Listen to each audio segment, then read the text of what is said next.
This is an unusual joint meeting of the Warrant Committee, Board of Selectmen, and school committees. It's a Warrant Committee night, so for want of any better reason, I decided that with the agreement of my colleagues here, that the Warrant Committee would run the meeting, create the agenda, which we've done, and I'll chair the meeting. And before we get into the first agenda item, I just want to say that what I had envisioned, this meeting was actually suggested by John Bowe, and I think it's a terrific idea that we all get together at this point in the budget process.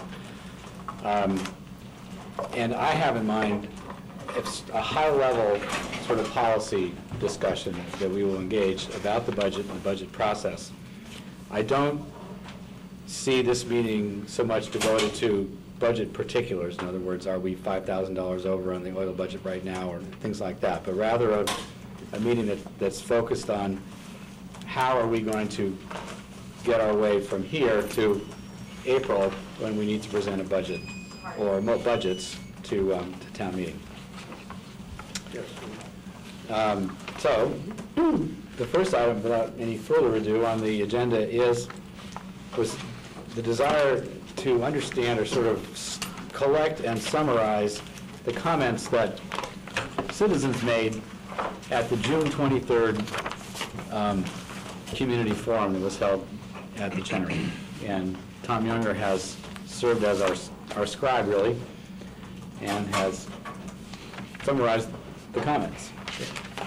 Thank you, Mr. Chairman. I'll pass out. It's actually two-sided. I wanted to save money for the Warrant Committee, so two-sided the copies. Thank you. This is basically, I'll wait till it gets passed out. This is from the June 23rd, 2008 Community Forum. It was held at Chenery Middle School on Monday evening.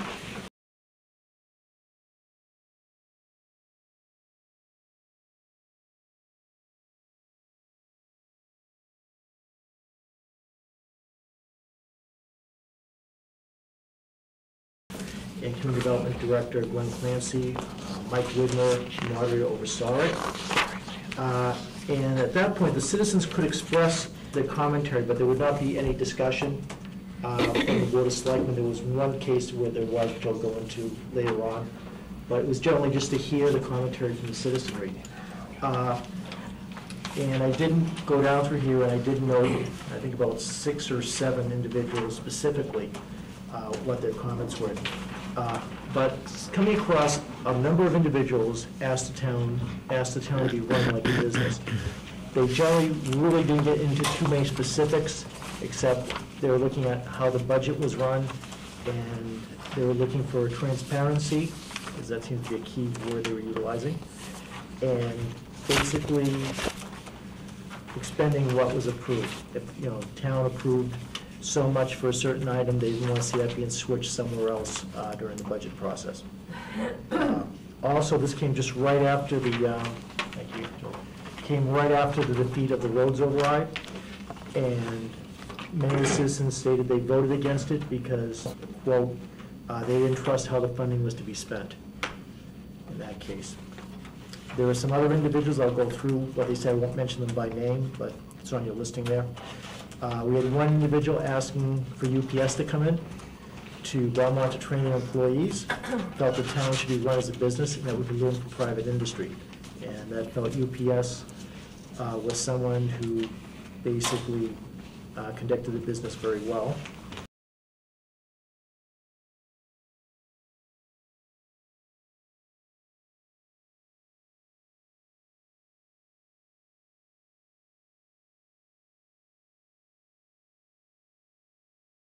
And was against various aspects of the town hall building project, of what was added to it or included in it. Also felt that the town of Watertown had a larger commercial tax base and that they were better at managing municipal finances than Belmont.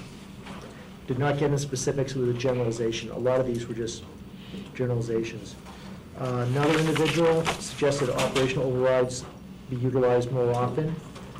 He felt that the town could not live just on a 2.5% increase annually based on the cost of increases, many of which would be on the town's control. We had another one who was questioning the annual school budget increases. Basically felt there should be some more transparency and examination of the school budget, and also felt that various building changes in town were extraordinary and not needed. Specifically, he had made mention of some work to be done in the library under our current library project. Transparency was the issue, I think, in a lot of cases for both town and school. The roads override question was various people saying they didn't trust the town to spend the funds correctly.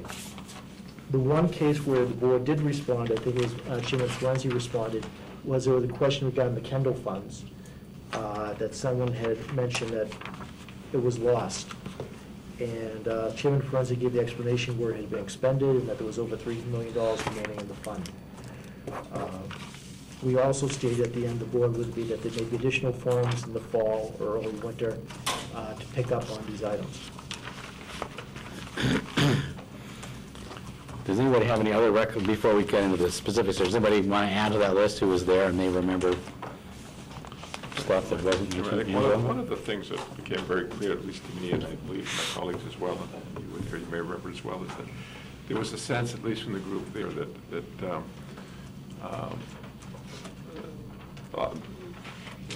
it's hard to say, but a lack of confidence in the way the town was run. They didn't understand it. I think that was the drive behind this request for transparency.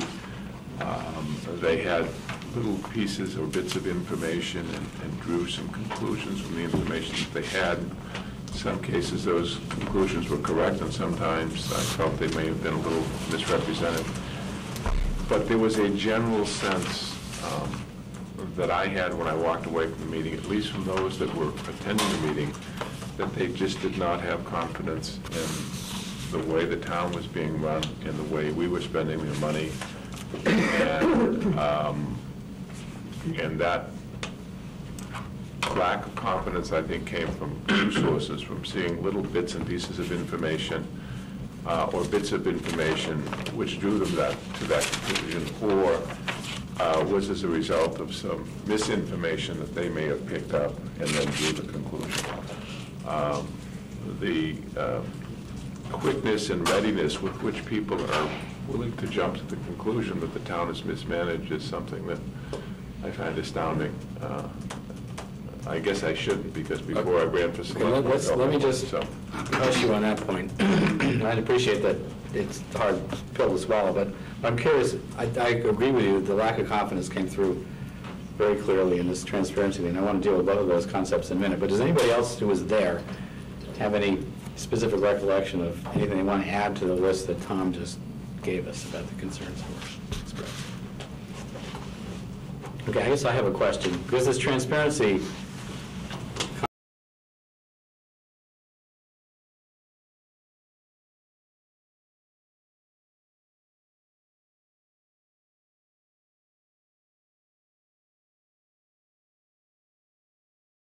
what I mean by it.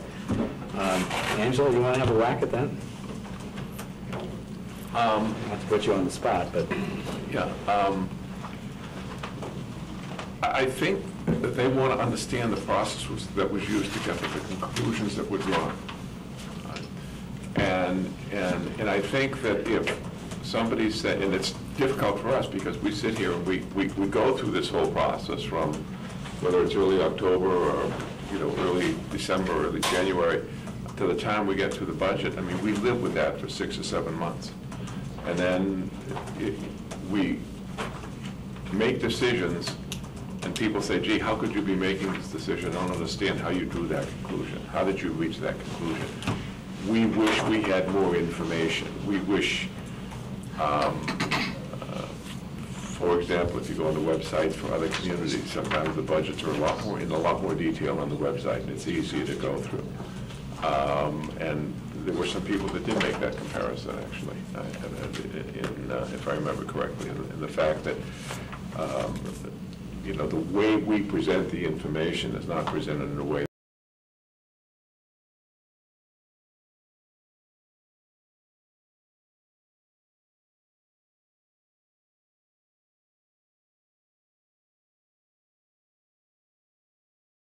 place, ask a question, and find the answer quickly. Unfortunately, I don't know how we do that, because the answers are often very complicated with lots of moving parts, and when they,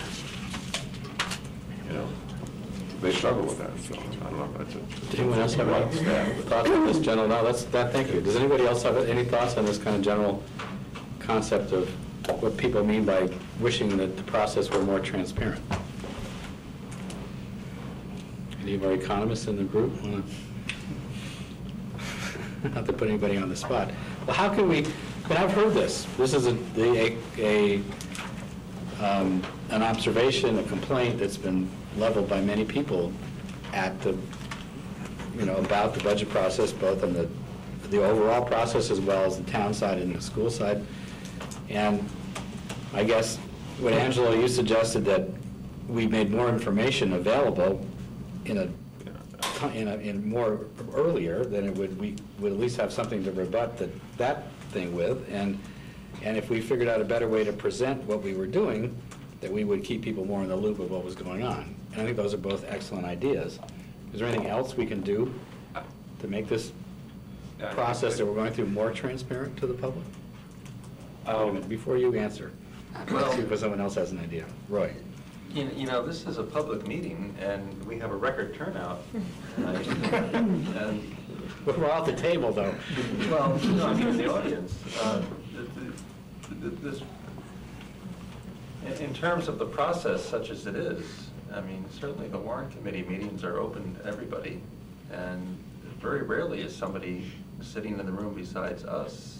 And I imagine that maybe it's similar with other groups in town. So, from my point of view, it takes a fair amount of effort to try to stay on top of this, and it's a little bit unreasonable to come in May or June and say, why is X, Y, or Z been done, when people have been meeting for hours since September to try to work through it. So I would say anybody who is really seriously concerned about making a difference and not just complaining, basically, should participate more. Rob. Yeah, Mike. Phil, rather. Let me just compare. Thank you for calling. Yes, I'm going to compare our decision-making process on budgets with the state and the federal decision. Sometime tonight, last night, Congress would have passed a continuing resolution for the entire year of FY10. And based on what I've seen in the past, some of the resolution would be marked up in hand, because only 4 people would have ever seen this before they voted on it. And the entire budget document would have therefore been written in secret and passed by unanimous vote by the Congress. From what I can tell, the state also does similar things at the end of the year, with a lot of material spending earmarks written in margins in handwriting. All these budget documents are on file in PDF files, and you can see them. It's very clear they were not made through public deliberation in a town meeting with everybody with a chance to see it. They were made last minute in a great deal of secret. I think from a transparency standpoint, we're a lot more transparent with a much smaller budget. And I'm not sure how much we can improve upon that. We bring our budget to town meeting. We could bring it in a lot more detail, and we could certainly bring it earlier to town meeting. I think that's been a complaint of town meeting members for a long time. But once we've done that, and it's available to the legislative body in full to deliberate on and to debate, I think we've gone a pretty long way. Angelo? Yeah, you raised a point that I was thinking, and I was trying to express how to do it, but I think you did. I think we get painted with that brush. The assumption is that if the state runs this way and the federal government runs this way, there's some clandestine meeting going on where 2 or 3 people get together and say, how do we fool the taxpayers?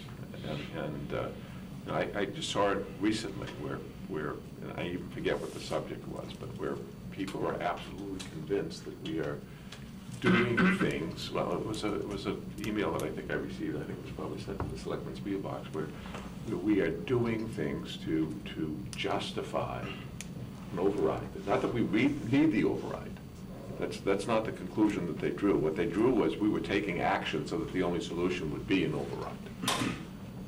And I find that very disturbing. I really do find that disturbing, because I think nothing could be further from the truth. We're not trying to figure out how to justify an override. We're trying to figure out how to spend the taxpayers' money prudently, and if in the process of doing that we need an override, then so be it. But that's not the objective. And I think there are way too many people that assume that is the objective. Walter? My observations is there's a substantial difference between the state and federal budgets and the town budget, in that we do not control the top line unless we go to the voters and get an override. And we can't significantly change the top line of what we're going to spend. Whereas the federal government, as you can see tonight, and the state government, you know, they can raise taxes, they can do a lot of things, they can float bonds, they can do many things that are very different. So I am frustrated in some ways by our budget process being nothing more than having a fixed sum to divide among people who think they're not getting enough. Well said. It's tough to deal with a fixed sum. The state Leslie? this year. I I think if we all feel, I don't know everyone, I'm Leslie Walker, I'm in the school committee for a year now. If the perception in town is that things are not transparent enough, then maybe we just have a communications problem. And there are any number of people in Belmont that are excellent at public relations, and I don't mean that in how do we spin bad news, but in putting out short, punchy fact sheets that we send to the paper perhaps, that go out on listservs, so some people will still not believe what they see. But when we're mired in this stuff, I think we don't realize that to a lot of people it's intimidating, and they feel like they're not able to or want to spend the time. A lot of people have little kids, they don't have the time to read these budget books, or even when it's online.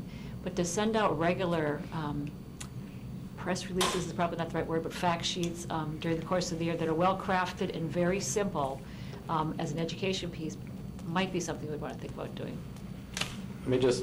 I totally 100% agree with you. And I should add that our local media, the Citizen Herald, is very interested in what's going on. They're not here. He's Right. watching it, I promise you.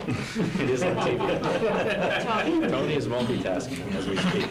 Tom, then No, Mark. I'm still Mark. Mark, then Tom. I mean, I want to play on what Leslie had to say, and I don't think it's a transparency issue. I think it's an education issue, and maybe it's a communication issue. I mean, I will tell you, before I got on the Warrant Committee, I, like most of the citizens in town, probably had knee-jerk reactions in terms of the budget. They need to cut. We're not going to support an override. Until I got on the Warrant Committee and became more informed about what actually takes place within the budget, how tight it is, the process.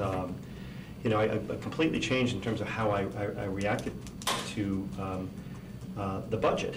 And so I think I know we do a lot of work. I don't think many people watch us on cable, unfortunately. And frankly, I think as a town meeting member, if you're not on the Warrant Committee or involved in other committees, you show up at town meeting hoping to learn more during that evening, and then you walk away because you're not as informed as you want it to be, suggesting that it's a transparency issue and it's our fault. And I'm not also suggesting that we don't do anything. I agree with you. I think it's communication through fact sheets, but I like your idea. You said over the summer or at the end of last year, in which we would have precinct meetings and talk about the budget. And I think it really behooves us to do that. I mean, I know we spend a lot of time here every week during budget season, but I think it behooves us, the school committee, the Board of Selectmen, to get out into the community and to educate the public about the budget. I certainly would take responsibility of helping out on that. And I think from that, people will feel as though at least the communication is there, and maybe they'll react that it's transparent as well. I would suggest, what I'm hearing here, and I think these are all terrific ideas, we really ought to do something, is we need information earlier to the public in more detail than, well, we didn't give much information other than what was distributed here, so it's hard for the public really to follow if you were interested in following what's going on. So earlier information, more detail, publicity, in other words, keeping the newspaper informed about what we're doing and why we're doing it, I think is important, because they will report on what we're doing, and then we will be news articles, and we'll fill up space in the paper if we let them know what's going on.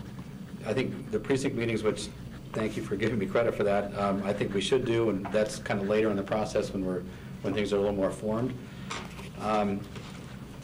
Tom, Barbara, does anybody know? I mean, I think it would be useful to have a warrant committee sort of section on the town website where we could just post, like we distribute things in the warrant committee meetings, and some of them are important, some of them are not so important. But it'd be nice, they're all public, I mean, they've been distributed. So if we had a location where we could say, look, if you want to keep up with the current, what's happening on the warrant committee, what are the budget assumptions this week, then find our website and go grab that spreadsheet. Bill?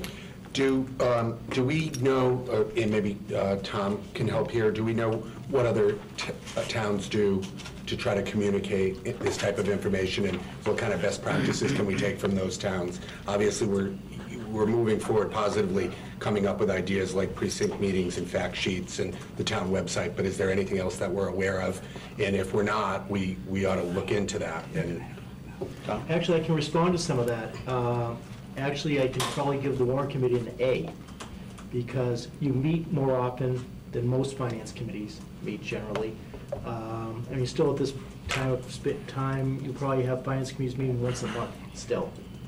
You're televised. Most finance committees are not televised. You have, to be honest, you've got Barbara showing up at every warrant committee meeting. You've got myself. You've got Jeff Conti at most. Jerry's at a number of them. A lot of communities, you don't have that turnout of department heads regularly at a meeting. So I think as far as the information that you're getting out there to the public, I think you cover it visually, you're covering it in newspapers. Used to be, you had Cassie here a lot of the meetings. I think what I'm seeing, though, in the transparency issue is, at least in my department, is I'm not seeing necessarily it as an overall budgetary issue. It's that they're looking at constituent services, what addresses them that week. There are a few that look at the overall budget, and they're looking at, how it affects the town and what you're doing. But in a lot of my cases, it's basically, budgetarily, is all I care about is the lights at the track, or all I care about is the street light, or all I care about is selective issues, not necessarily an overall generalization. There's only so much transparency I can give on specific issues during the year. Well, you can give transparency, you can't necessarily satisfy everybody. Right, that's the, yeah. I'd like to Rob? endorse the idea of simple messages as well. I think more detail would be useful. People should be able to drill down and get all the data they want. But we continually have to get across a very simple message. Our budget this year, after the 2.5% property tax increase, is $300 or $3,000 different than the budget last year. That's our revenue. And our costs have gone up 5%. That's the nub of the problem we've been talking about for 20 years. And but it still seems to astound people. And I think we have to repeat it over and over and over again. And that point, for example, comes through on the spreadsheet that we handed out at our first meeting, with the numbers on hand. I think there's a common message like that we need to get out there. And I think it was probably about 5 years ago when there were some of those precinct meetings, and it was the chair of the Warrant Committee, chair of the Board of Selectmen, and chair of the school committee. So I think at that point in time, it was Mike Widmer, Will Brownsberger, and Scott Stratford went around and did a few of those precinct meetings with the common message of, here's where we're at, and then seeking input from the citizens. I think that we need to take that message and do that, and get that input so citizens feel as though they've been involved in the process. And it worked. There was fairly good turnout at those, as I recall. Angelo? The other issue that we've got, and I agree with it, but there was an analogy that I heard the other day. If you've got a bathtub and you're putting 5 gallons a day into the bathtub and you take it out 10 gallons a day, the tub's going to go empty.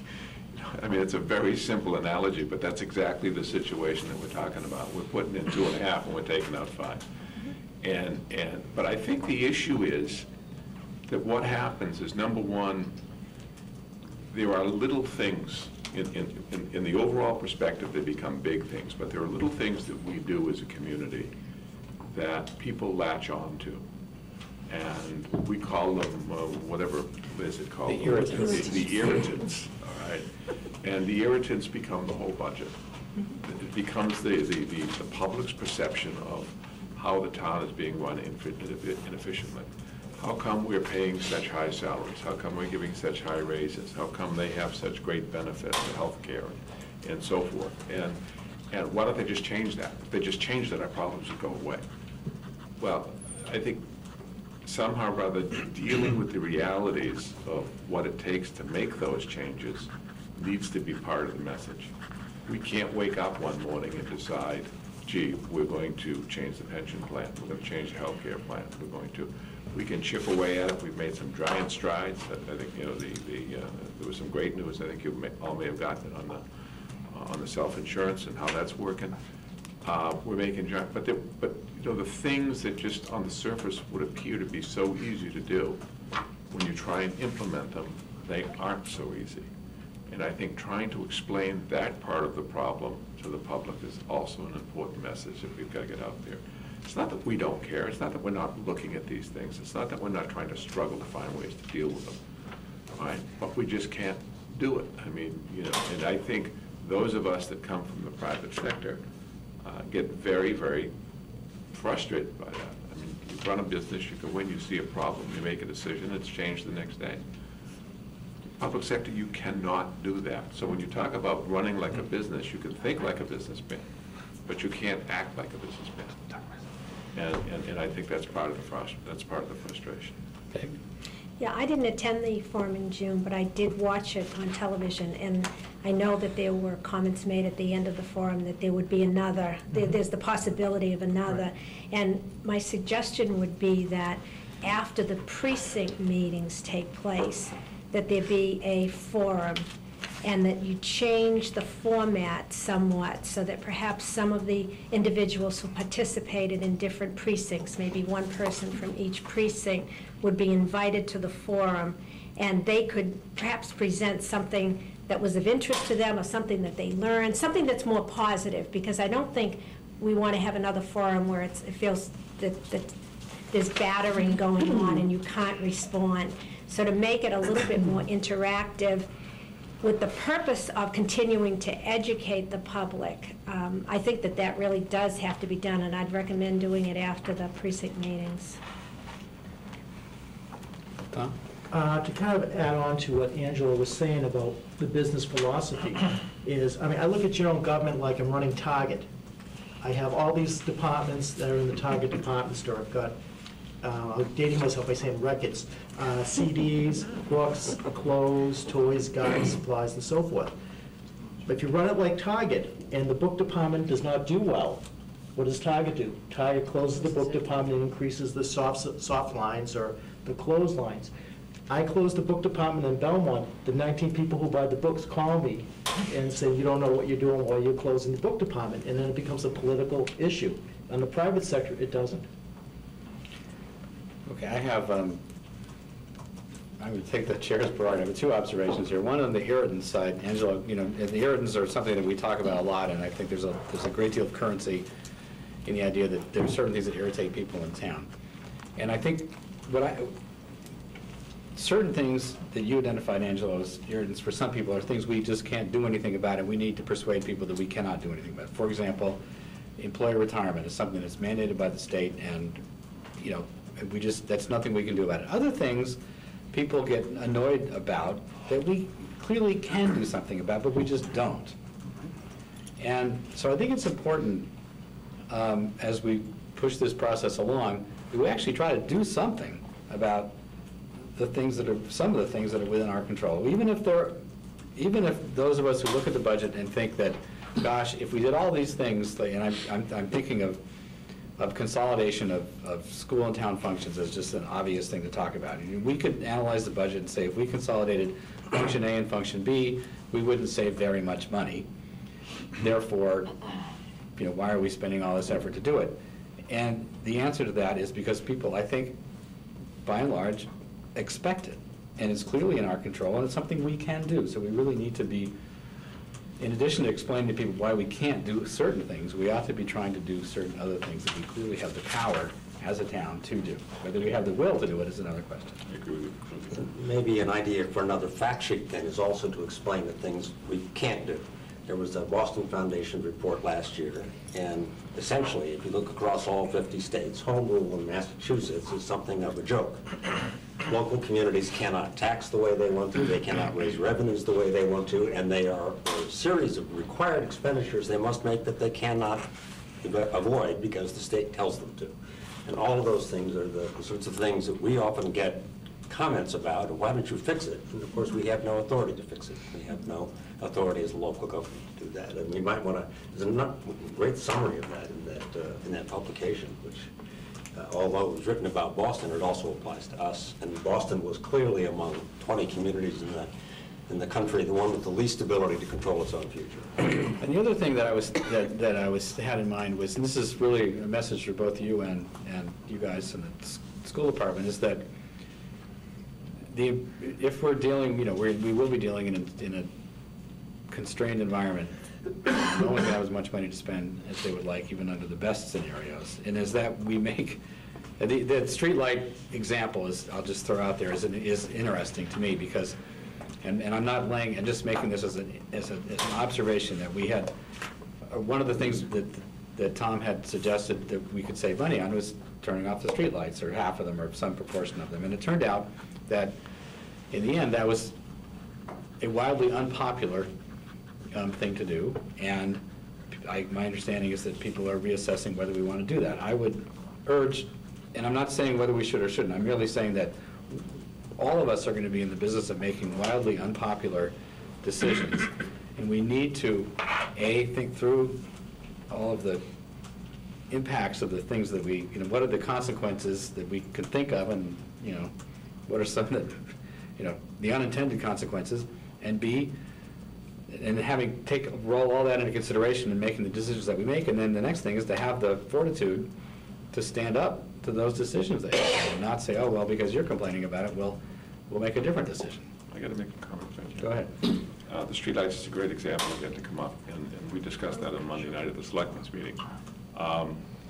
We decided that we spent a lot of money on streetlights. We ought to be able to reduce that cost without having a significant impact on public safety. That's the assumption I think all of us made.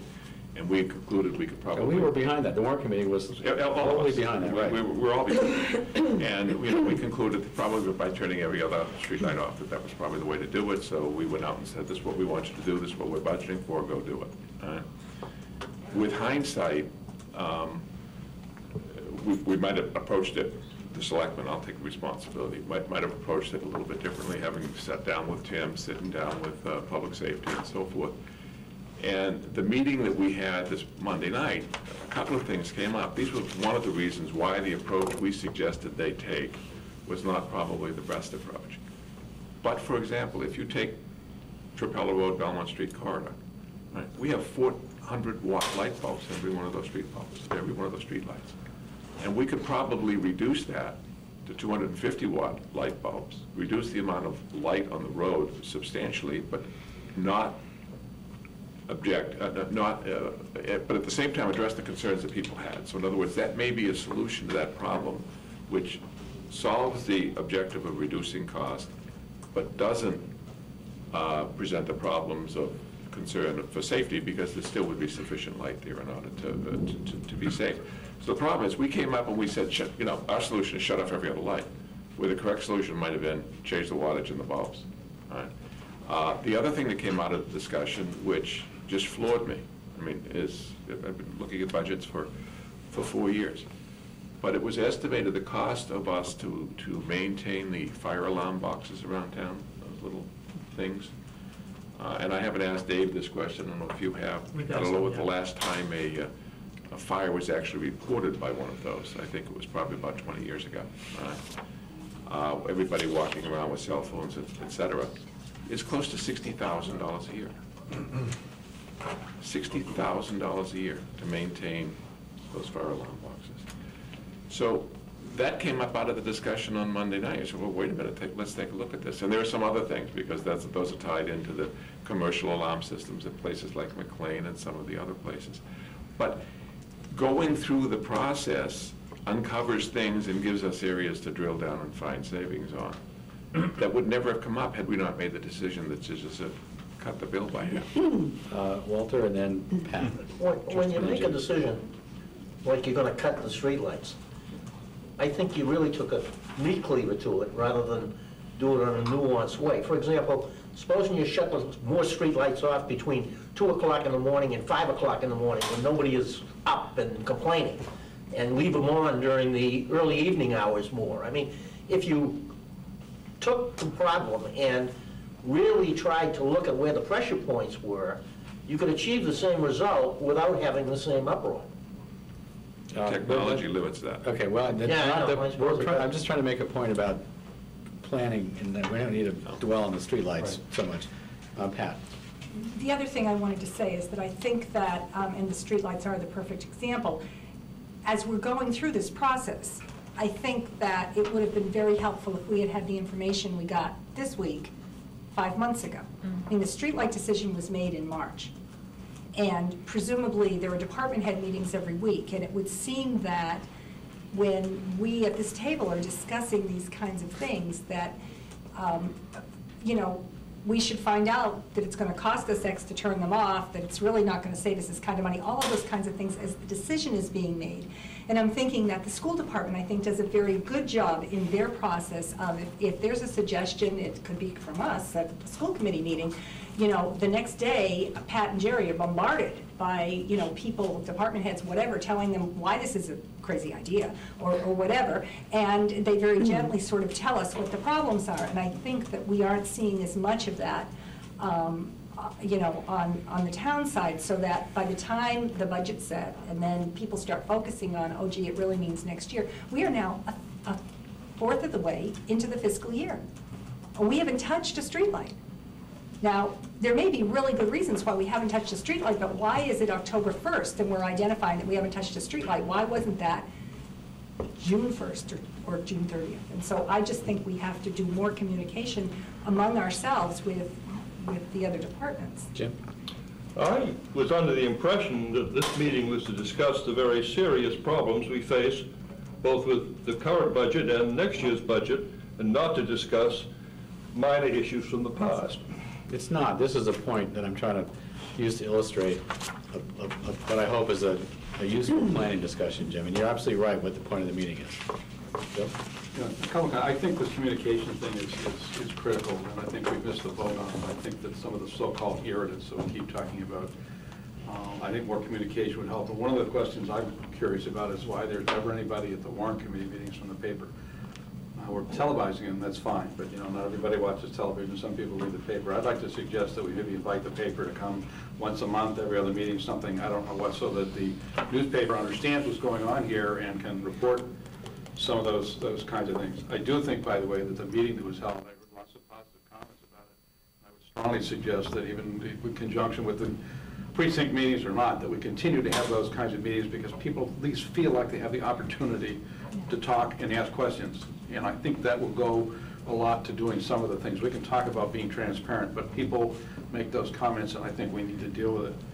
I think as far as changing the pension, Phil, I disagree with you. I know that it's difficult, but I think one of the things we need to start doing is figuring out how we can have some impact on that, whether it's talking with our state rep and our state senator and saying, hey, we need to sit down and talk to you about these issues. What kind of legislation could be filed to amend this? What are you willing to do with state? And clearly we've got a state rep that understands better than most because he was a selectman here. So I think to just say we can't solve a problem or can't at least attempt to bothers me a little bit. And I think that's part of what town people don't want to hear, that there's no way to solve it. It may not be solved, but I do think we need to take an attempt at it. And I think that relative to things like the fireboxes, and Tom, you're talking about the streetlights, as an example, I think it's one of the things this town's got to, we've got to start making some decisions. Now, the firebox issue, just to talk about that for a second, was brought up by the Warrant Committee last year.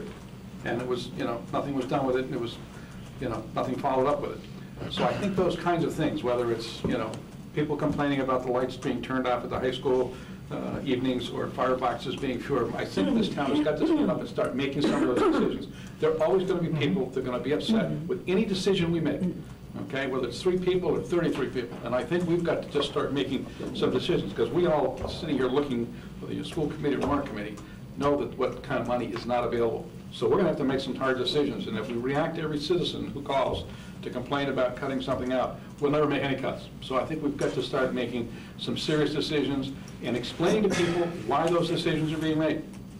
And that's again why I would like to see a little more communication with the paper, because I think there are a lot of people who still read the paper, and maybe they can help get across to the town what some of the things are that we're dealing with. I'm just going to defend the paper for 1 second, and my understanding is that the editor of the newspaper watches all our meetings, and he'll report on them as he... There certainly isn't much written in the paper about the Warrant Committee Well, meetings. I think there probably will be going forward. I want to move on, but does anybody have a last comment about agenda item number 1? Following Jim's admonition, Jim, which I take seriously. We're going to move on to the FY10 budget. And the first sort of subheader here is the question, how are the schools in town planning to meet the non-override budget? And I realize that this is early in the game, and that no one's going to have a necessarily highly thought-out, detailed plan of how we're going to meet the non-override budget. I'm looking at this more as a process, and I think I'd like to, if I could, start with the school committee and see what sort of conversations. I mean, your non-override budget is basically the same amount of money as you have this year. Same dollar amount, yes. Right, and that's pretty much true of the town as well. And I think people will want to know, I mean, we made that number known a couple of weeks ago, and I think the how you go about solving that problem is going to be of great interest to everybody in the town. So sort of wondering if we have an initial presentation. Did you want, Walter? If you're going to deal with that issue, I think you don't put it in terms of we're $1 million short. I think you've got to put it in terms of we've got a 25 pupil classroom throughout town, or whatever. I'm putting it in terms of they've been given a number. Yeah. What sort of things are you thinking about? The sooner they say that number translates into these cuts in services, the better, because that's the longer people have to understand where they're going. So like the town, we're going through an exercise of prioritizing, what is more important, class sizes or, I don't know, the after-school activities, sports and All whatnot? I'm saying is the sooner you make that decision as a body and publicize it, the more likely you're going to get an override. First step we're going through is figuring Let's hear out what they're doing first. how much the various things cost, right? We know that we're $2 million short about. So what does that roughly try, if you want to do that all in staffing, that's what, 30 teachers, salary-wise. So do the math, what's going to do the class sizes? Same exercise the town goes through. Do we want to degrade all the services, all the classes, all the activities, all the supplies and books, or do you want to just lop off programs like the town is considering? Do you want to lop off $800,000 worth of athletics? Do you want to lop off the music program that's like the best in the state? We're going through that exercise right now. So the sooner you publicize it, the better, as far as I'm concerned. Jerry, do you have anything to add? We have a parallel process in place right now to develop 3 budgets. The one process is our normal process where we're taking a lot of detailed input from principals and directors as to what their needs are, and that will lead to our usual, what we call the superintendent's recommended budget, going to the school committee in January. We realize that the Warrant Committee and the school committee and selectmen all want some insight much earlier than that. So parallel to that, we have a process to develop a bottom line of a level service budget. We need to have that level service budget before we then know how big the gap is to what I call the available revenue budget, which, as you and John have indicated, is probably level funded. It may be $2 million, but we need to know exactly what that is using our own figures. We are well underway in-house to developing that level service budget. By the school committee meeting next week, we will have a salary projection for all existing staff with exact numbers, every teacher, every aide advanced on the salary scale to the next step. And fortunately, this year, all of our union contracts are signed through next year, so we know the exact scales. That is nearly completed now. It'll be ready by next Tuesday night, so we'll be able to tell the school committee that the salary increase on the level service budget is X amount. We also will be looking at the loss of the one-time revenues, which we use to build the FY09 budget, similar to what the town did with the use of free cash. There was about $400,000, as we predicted, a good piece of it in using all the remaining school choice money this year, so that there's none left for salaries next year. That'll all be spelled out next week. On the non-salary side, we are making the assumption that every supply account, every textbook account, every equipment account for level service will be level funded. However, we need to do the normal detailed calculations on utilities, which we know is $400,000 behind the 8 ball this year because of our fuel oil bid, medical insurance, and spread out of district.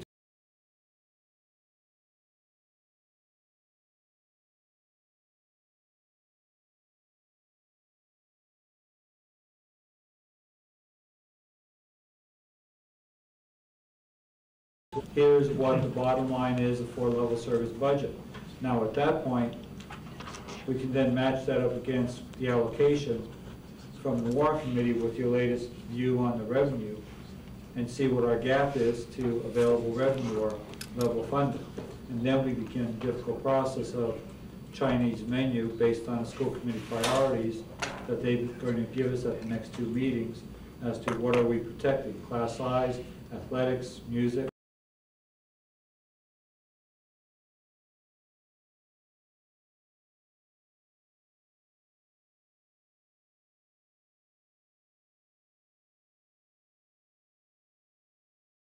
Information has a time dimension. By that I mean, we know things later in the spring that we do not know right now, such as the severity of a winter cost.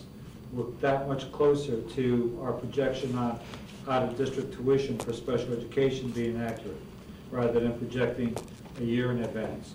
And most importantly, we have a much better handle in March than we do in October on our staff turnover, which has been a big saving grace for the school budget. This past March, the school committee took nearly $300,000 out of the budget to meet the Warrant Committee guideline based on staff turnover information that we knew then that we did not know earlier. Why is that? Well, we can speculate on certain teachers retiring, but a lot of them don't make up their mind until later in the year, and even if they make up their mind, they don't tell us as much as we urge them to. We get a lot of turnover now of younger people who are at least midway on the salary scale, and if we take their salary out and replace it with the salary at step 3 masters, there's some small savings, and those small savings add up.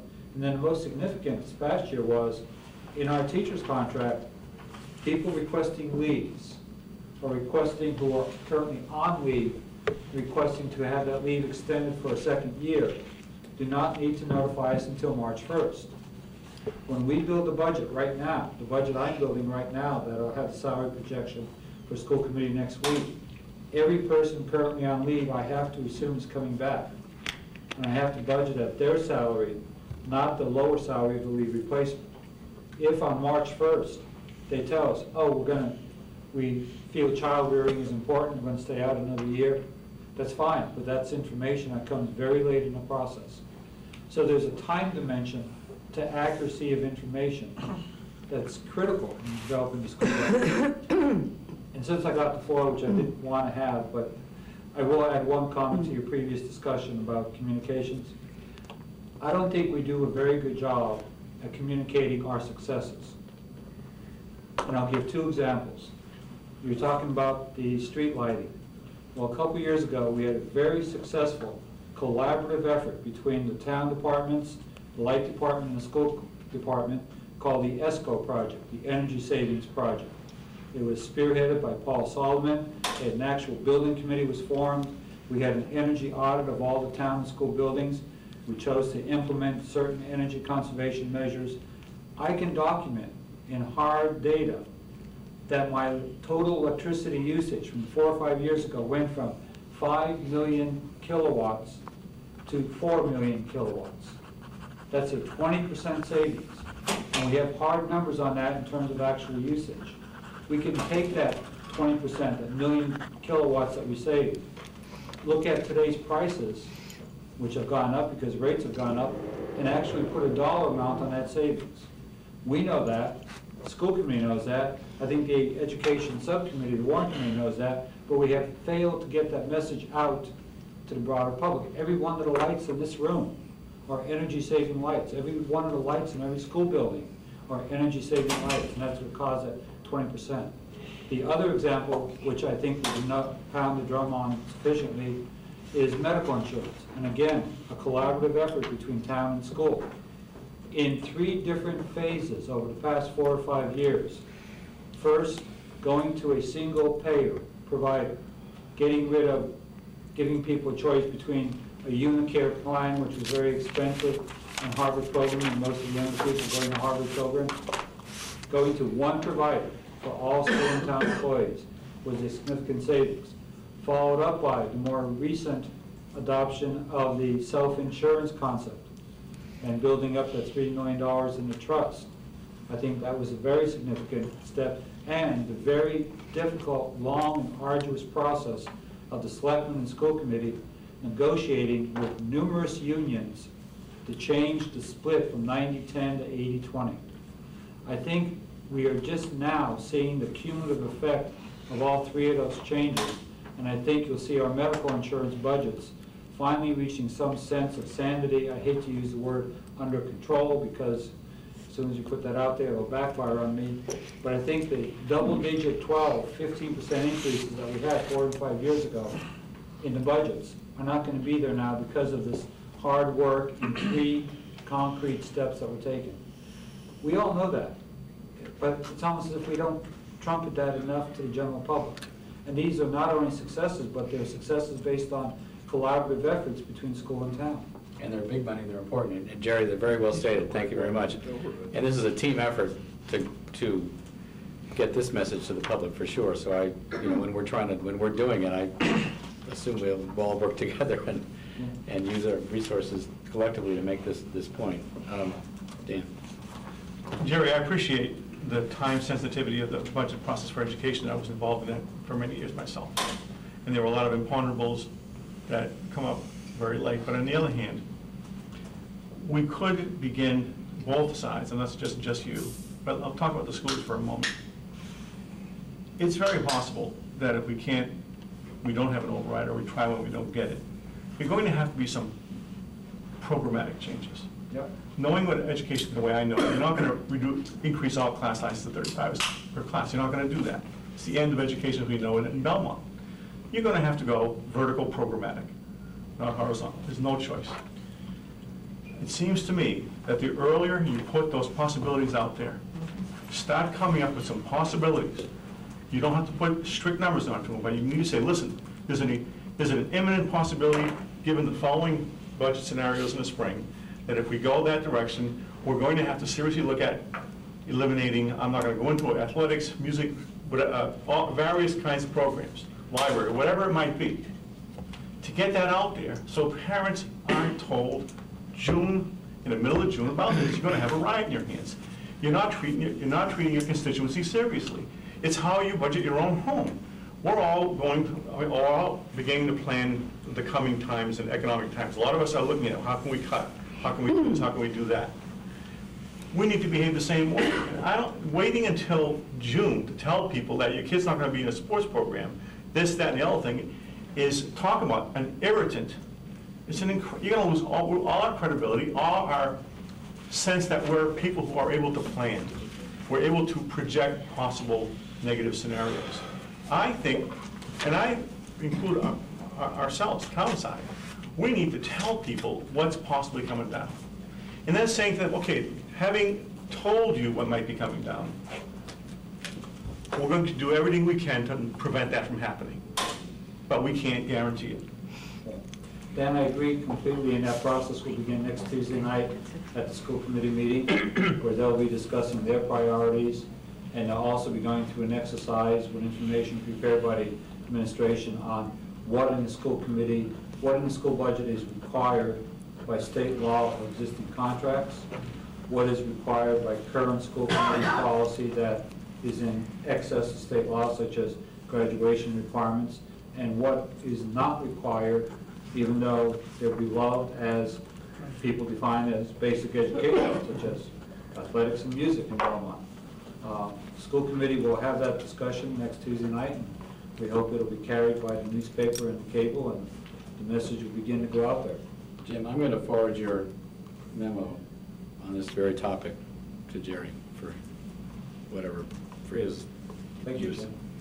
I wanted to respond to Dan and say that the school committee has in fact asked the administration to prepare for us what exactly is mandated for us to provide, and as Jerry was saying, what do some various policies, school committee policies and contracts say that we need to provide, so we can identify the things that are on the table and begin the conversation with the citizens of Belmont about what are we going to do, and considering our various options for how we would actually make some of these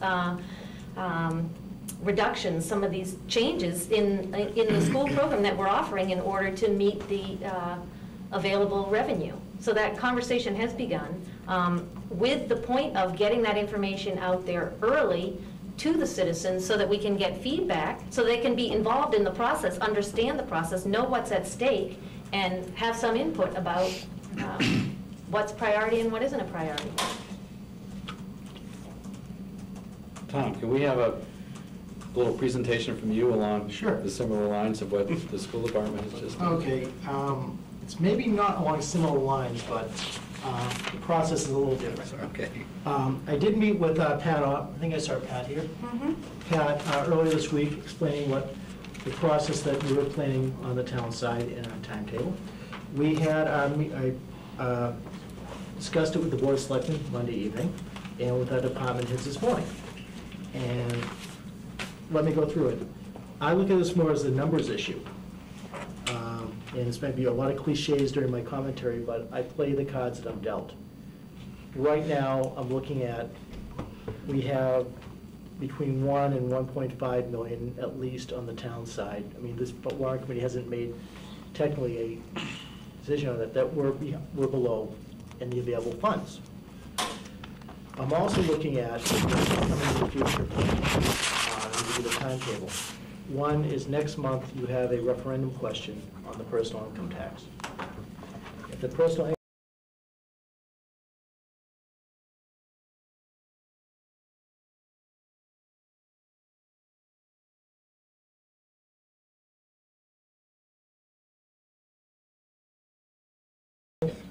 So I'm making an assumption that if that's passed, quote, that affects our budget. 2, currently under the process, the governor is looking at various possible cuts in the state budget for FY09. We did receive our local aid amount yesterday, I believe. It was wired to us. But you still have 9 months left of the year. And should, for some particular reason, our local aid numbers, our big 3, or Chapter 70, additional assistance and lottery, get reduced, that affects Barbara's numbers, because Barbara has the number for what she's projecting for local aid for next year. So if our local aid number is reduced this year, that has an effect on FY10. So the way I'm looking at it, and the way I discussed it with the department heads, is I'm asking for 3 budgets, and they will be to us the first week of November. First, and it's somewhat similar to what Jerry was mentioning for the first.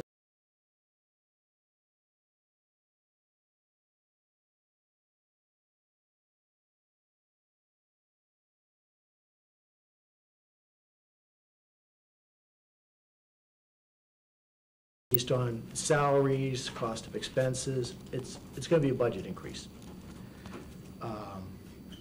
Obviously, I'm not overly optimistic that under the current scenario that could be achieved. Because if we're already $4 million below available funding, how can I actually continue with a level services budget? But we're doing that. Secondly is available funding budget. Available funding budget is not a level services budget. It might be in some smaller departments if you've had some turnover in staff and you've got somebody in at a much lower rate. You might be able to get away with available funding budget being a level services budget. But for most departments, most of the larger ones, that's probably not going to be the case.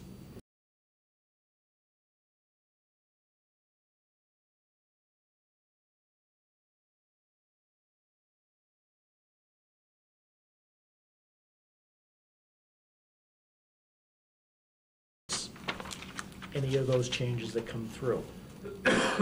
Obviously, the 5% reduction budget might actually be the budget that meets the target figure on our budgets. I'm not sure, is that a 5% below available funding? Yes. Okay. Now, what I'm looking at, and I had this discussion with the department heads today, is even though we're looking at level funding, level services, and 5% across the board, that will not be the final number. There could be some changes where one department is treated somewhat differently than another, because I'm looking at this as core services versus constituent services. There's a difference there. As I know, in that corner of the Warrant Committee over there has been very much involved in the core services issue, is there are certain items you have to do. You have to do public safety. It may not be to what degree, but you have to have public safety. You have to have public works. There are other items in the town which are more constituent services. They service a particular constituent, but if they were reduced or limited, you don't necessarily have to do that. So what we're looking at is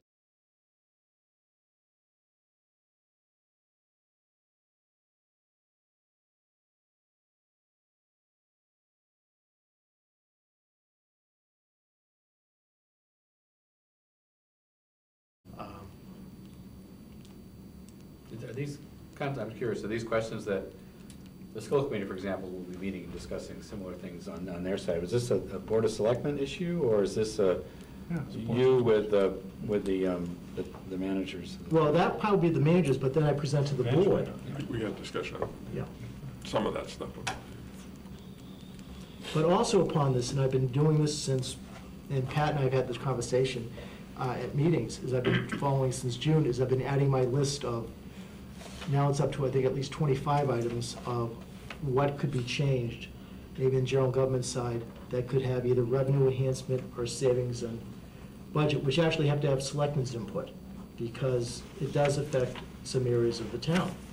But those are things that we are also looking at all areas of changes within government that, would help resolve budgetary issues.